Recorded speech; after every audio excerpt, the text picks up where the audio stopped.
few too many cocktails on a hot day can bring on a hangover. Well, Sherry Torkos is here this morning, regular on breakfast television, a holistic pharmacist, here to talk about remedies for a hangover. We got them right over here. That's right. It's never fun to have a hangover in the summertime or any time, really. No, it's not fun. The headache, the nausea, the queasiness, the palpitations.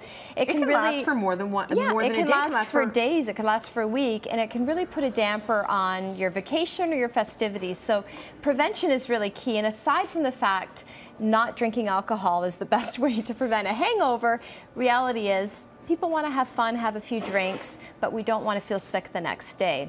Okay, so people who did not take the precautions, what can they do? Well, okay, start with one precaution. Okay, which is one precaution, alternating a bottle of water for an alcoholic drink. So if you're having beer, wine, a daiquiri, whatever it may be, so have a full bottle of water, then a alcoholic drink. Not a lot of people do that. They don't, but the thing is, what's causing the hangover is a combination of dehydration, hypoglycemia, which is low blood sugar, because alcohol is very high in sugar, makes the blood sugar go up and then down.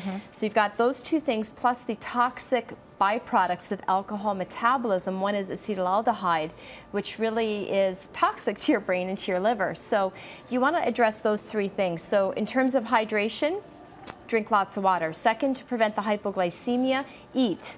Eat during, eat after, eat before. While Make sure you don't start drinking on an empty stomach. Do not do it on an empty stomach. And then the last thing is antioxidant-rich foods and supplements. So I've got on the far side some ginger.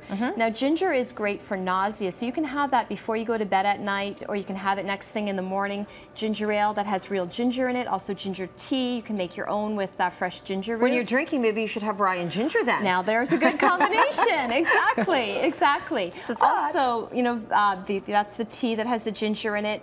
Vitamin water, which is rich with, that one in particular, antioxidants. It has vitamins B and C.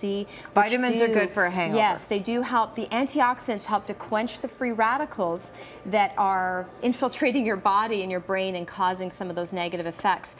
Products like Emergen-C, it's effervescent. In fact, in a lot of hotels in other places around the world, even in Europe, they actually have effervescent vitamin B and C tablets. Because they know what you're going to be doing. In the bathroom, in the vanity kit, and they have it handy so people can, you know, that's nice. Prevent that hangover. That's a great multi. FemMed has a great multi with antioxidants.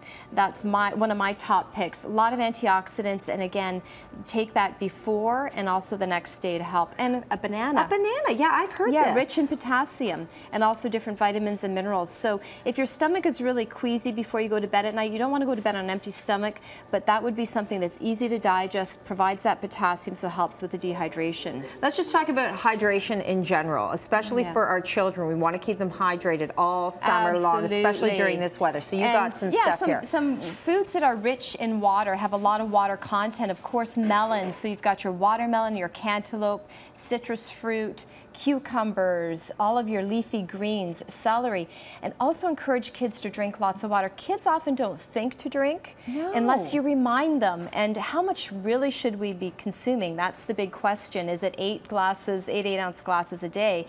Well, the Institute of Medicine, which sets recommendations for North Americans, they recommend that adults, male adults, have 3 liters a day. So now this is a 1.5 liter bottle of water.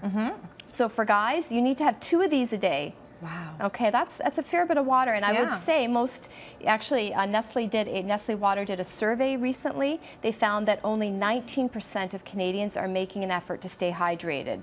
So clearly we could do better. Women need to have about 2.2 liters, so that, you know, is a little bit more than this. You want to make sure you always have it handy too. And I brought, this is my personal fanny pack for hiking. Never want to be without this. And I can tell you, one time I was hiking, didn't pack enough water ahead of time, suffered severe dehydration. It's just a horrible feeling. Always make sure you hydrate the kids, hydrate yourself, and, you know, choose water over pop, especially during these hot months, and just introduce water early instead of pop. Don't even have it in the house for your kids. Well, the thing is with pop, you know, you're getting a lot of calories. You're not getting any nutritional benefit. The average can of pop is anywhere from, say, 180 to over 200 calories.